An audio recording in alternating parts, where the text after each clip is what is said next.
My wife coldly said, "Maybe you're just too sensitive for this arrangement." The word arrangement stung more than anything else. It pulled me backward, back to the beginning, before she was my wife, before the commitments, before the rings, back when we were just two friends pretending we could handle a friends with benefits setup without consequences. Back then, everything felt easy, casual, light. We agreed it was just companionship and comfort. No pressure, no expectations. Just two lonely people, sharing warmth in the spaces life left empty. But slowly, things shifted, though never in ways she would admit. She started acting like she owned me emotionally, while simultaneously insisting she didn't owe me anything emotionally. If I asked where I stood, she said I was overthinking. If I said I was confused, she said I was dramatic. If I tried to set boundaries, she laughed and said boundaries were for serious relationships, and that we weren't that. It was the first time someone weaponized casualness against me. But the worst part? I let her. Because the moments she was soft with me, the moments she held my face and kissed me like I mattered, the moments she fell asleep on my chest, her breath warm and steady, those moments felt real. Real enough to make me ignore all the contradictions. Real enough to make me swallow my doubts. Real enough to make me believe that maybe she just needed time. But she didn't need time. She needed control. She realized she could keep me close with tenderness and push me away with coldness, and I would still stay, thinking I was the problem. That became her favorite trick, and by the time the FWB arrangement finally evolved into a relationship, and then a marriage, those tricks never stopped. She never stopped reminding me that I should be grateful she chose me. She never stopped rewriting history to make her gaslighting sound like honesty. She never stopped using my old attachment against me. So when she said, "Maybe you're too sensitive for this arrangement," she wasn't talking about the past. She was talking about our marriage, our life, our partnership. To her, everything was still an arrangement, a place where she held the power, and I held my breath. But that day, I finally exhaled. I finally saw the truth. It wasn't that I was too sensitive. It was that she was too comfortable hurting someone who loved her. And for the first time in years, something inside me quietly shifted. Not anger, not defiance, just clarity. The kind that comes right before a man decides he's done sacrificing his dignity for the scraps of affection someone throws at his feet. I don't remember the exact day when her words stopped sounding like opinions and started sounding like verdicts. All I know is that over time, I stopped defending myself. I stopped correcting her. I stopped pointing out the contradictions. It was easier to let her version of reality replace mine. That's what long-term gaslighting does. It doesn't break you suddenly. It erodes you slowly, like waves carving away a cliff. And she knew it. She knew how to say something cruel, then soften it with a joke. She knew how to make me doubt what I felt, then hold my hand just long enough for the doubt to seem like my idea. She knew how to twist warmth and coldness into a cycle that kept me constantly guessing where I stood. I used to think unpredictability was just part of her personality. But hindsight is a ruthless teacher. It wasn't unpredictability. It was control. It all came to a head one night, quietly, without theatrics. She was scrolling through her phone at the dinner table, barely touching her food. Light from the screen lit her face in cold tones. Her lips curved into a smile at something she was reading, a kind of smile she rarely gave me anymore. I asked gently, "Who's that?" She looked up slowly, deliberately. Then she laughed the way someone laughs when they want you to feel stupid. "It's just my friend," she said. "Why are you so paranoid lately?" Lately, as if the paranoia had no origin, as if she hadn't spent months telling me I read too much into things, that my reactions were exaggerated, that my needs were burdensome. I didn't respond. I just nodded and kept eating. But she wasn't done. "You know," she continued, swirling her fork in the air, "this is exactly the kind of thing that makes me feel trapped. You get all intense." I stared at her. Intense. I repeated quietly. She shrugged. Yeah, you're overattached. It's the same thing you did back when we were just casual. It's like you never learned how not to depend on me. The words hit harder than they should have, because they were familiar, because she'd used them before, because part of me still believed them. I set my fork down. So, you think I'm the problem again? She exhaled sharply, like I was exhausting her simply by existing. See, this is what I mean. You twist everything I say. You're doing it again. I opened my mouth, instinctively ready to apologize for something I didn't understand. And then I stopped. A strange, almost eerie stillness settled over me. She noticed it. Her eyes narrowed. What? I leaned back in my chair, and for the first time in a long time, I looked at her. Not as the woman I loved, not as the person whose validation I had chased for years, not as the authority I had foolishly placed above my own sense of reality. I looked at her as another human being, flawed, fallible, and no longer above reproach. You ever think, I said slowly, that maybe I'm not twisting your words, maybe you're twisting me? The silence was instant and heavy. Her jaw clenched. What's that supposed to mean? I mean, I continued carefully, that you've been using the same language for years. You call me sensitive, dramatic, clingy. You said it when we were casual. You said it when we started dating. You said it after we married. It's like no matter what we become, I never get to be enough for you unless it benefits you. Her eyes hardened. That's ridiculous. Maybe, I said, or maybe it's true. She scoffed, pushing her chair back. This conversation is stupid. But I didn't let it end the way it always ended, her leaving the table, and me feeling like the villain. Who's the guy? I asked. She froze. The tiniest shift of her shoulders, barely noticeable, told me more than any confession would. She played it off expertly, of course. She rolled her eyes, tossed her hair over her shoulder, and said with practiced annoyance, I'm tired of this jealousy. I'm allowed to have male friends. You're suffocating me. There it was. Another inversion. Another reverse blame tactic. But this time, I didn't absorb it. I didn't swallow it. I didn't turn it into self-doubt.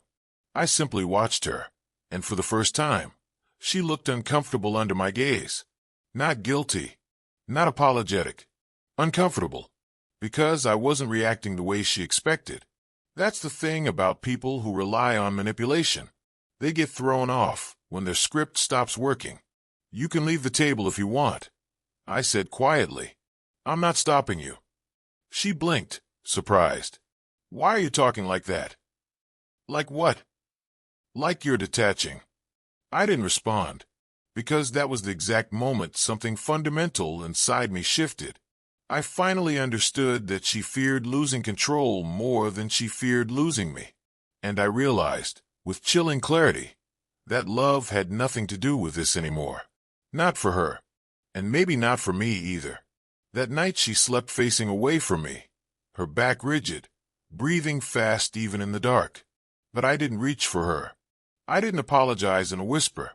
I didn't try to smooth over what she'd broken.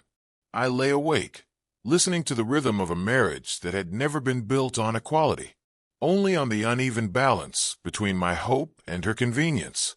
Around 3 a.m., she spoke into the darkness, her voice subdued, almost cautious. You still awake? Yes. A pause. You're mad at me. I'm not mad, I said. I'm finally aware. She turned slightly, just enough that I could see the outline of her face against the dim glow from the hallway. So you think I'm the villain? She said softly. No, I replied. I think we're incompatible. Emotionally. Maybe ethically. She let out a small, humorless laugh. You're really doing this? You're making a whole, moral crisis out of nothing. It's not nothing. It is nothing, she insisted. We're fine. You're just spiraling again. You always do this. You take one thing and turn it into a tragedy in your head. There it was again, dismissing my reality, minimizing my feelings, rewriting my memory.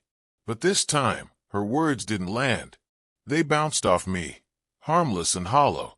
Because once you finally recognize a pattern, it loses its power. You keep calling me sensitive, I whispered, but maybe I'm just finally seeing you clearly. She inhaled a sharp breath, offended, angered, cornered, but I didn't push her. I didn't need to. The truth was already unraveling between us. And that truth was simple. I wasn't the one spiraling. I was waking up. The morning after that sleepless night, our kitchen felt different. Nothing had changed physically. The same countertops, the same half-empty coffee bag, the same ceramic mug she always picked because it photographed well. But something intangible had shifted, like the air was holding its breath. She moved around the room with purposeful noise, banging cabinet doors just a little too hard, making her presence impossible to ignore. That was her way of reclaiming the room, volume, irritation, a performance of righteous indignation. She needed control restored quickly. Meanwhile, I brewed my coffee in silence.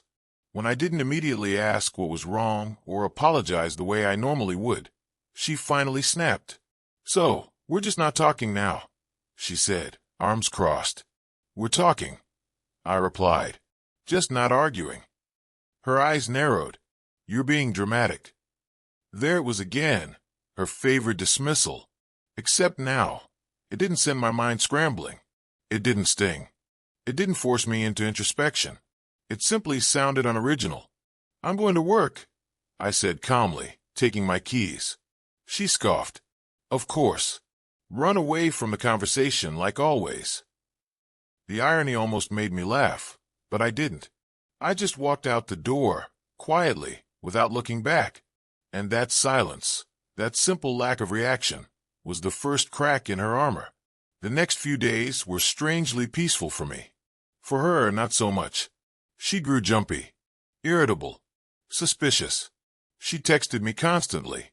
"Are you mad? You're being distant. Can we talk? I hate this energy. You're being cold." But what struck me most was the sudden flip. She was behaving like the version of me she'd accused me of being. Insecure, uneasy, afraid of losing control. I answered politely, but without emotional investment. No accusations, no neediness, no indulging her familiar cycle of fight-apologize-praise. Just simple, steady detachment. And she felt it. One evening, when I came home, she was already in the living room waiting, arms crossed, one leg shaking rapidly, a half-empty wine glass beside her. "We need to talk," she said, trying to sound firm. "Okay," I replied, setting my bag down. She seemed thrown off by how easily I agreed. Then she launched into it.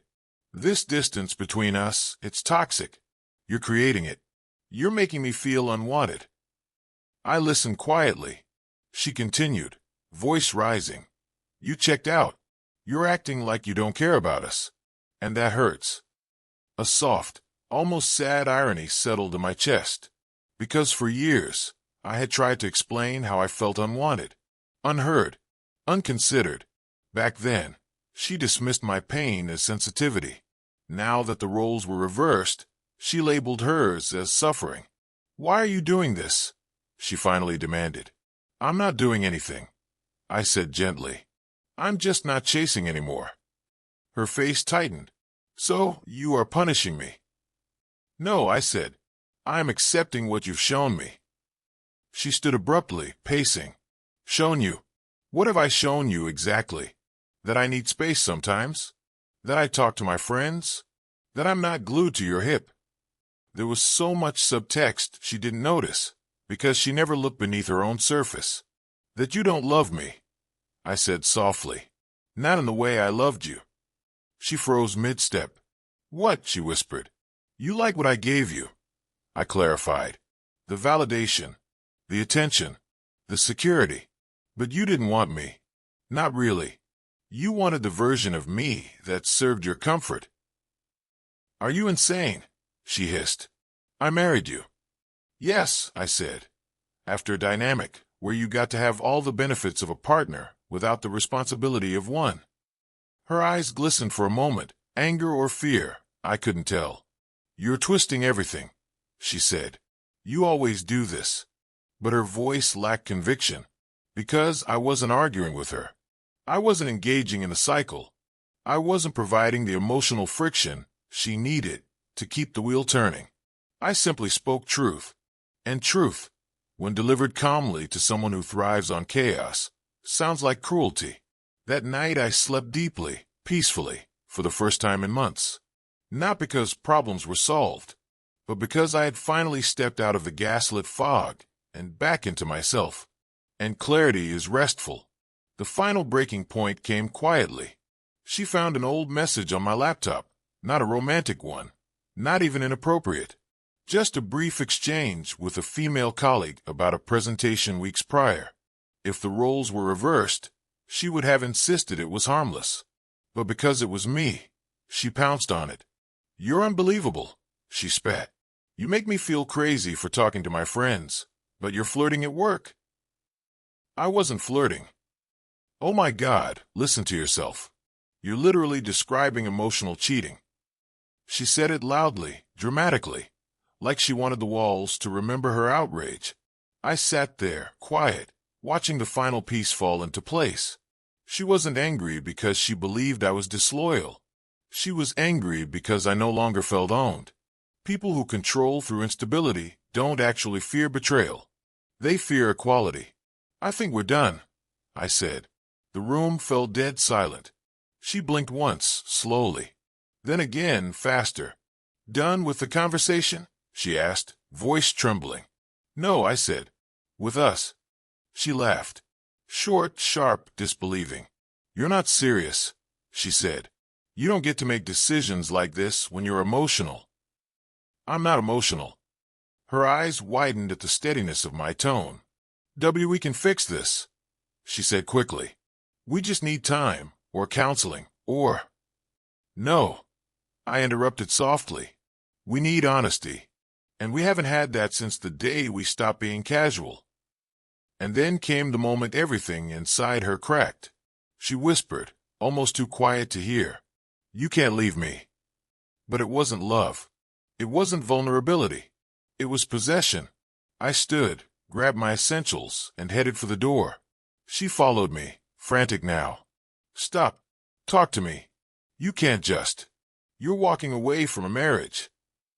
I paused with my hand on the doorknob. I'm walking away from a slow death, I said quietly. Then I opened the door and stepped out. Her voice echoed behind me, but I didn't turn back. Not once. The aftermath was exactly what I expected. The text started within the hour. Please come back. I'm sorry, okay? I didn't mean anything I said. You're abandoning me. Fine. Whatever. You're pathetic. You ruined us. You're throwing away everything. Then the calls. Then the voice messages, crying, bargaining, accusing. It was the full cycle laid bare, unmasked, desperate. But I didn't respond. Not a single time. Silence, I realized, is not the opposite of love. It's the opposite of gaslighting. Silence is truth that needs no explanation. My final act was simple. I sent a brief, calm message. I won't be engaging anymore. Please contact the attorney for all further communication. No accusations. No emotional payload. No room for manipulation. Just a line in the sand. A boundary she could wound herself upon, but not cross. Then I blocked her everywhere. And in that moment, quiet, anticlimactic, clean, I felt something I hadn't felt in years. Myself. Healing didn't come all at once. Realizations arrived in waves. Some painful, some liberating. I learned how much of my self-worth I had outsourced to her approval. How many opinions I had suppressed to avoid conflict. How many days I had walked on emotional glass, calling it love. But I also learned something else, something more important. Peace is not loud. Peace is not dramatic. Peace is not the climax of heartbreak. Peace is the quiet understanding that you can finally breathe without asking permission. And in that clarity, I found the courage to rebuild, to reconnect with friends I'd neglected, to return to hobbies I had set aside. to rediscover the version of me that existed before her narratives rewrote my identity. Most of all, I learned this. If someone makes you feel small so they can feel secure, that's not a relationship. It's a cage with comfortable decorations. Leaving wasn't an escape. It was a return to dignity, to clarity, to myself. And now, standing far from the chaos I once mistook for passion, I can say this with quiet certainty. The day I stopped accepting her version of me was the day my life finally began again.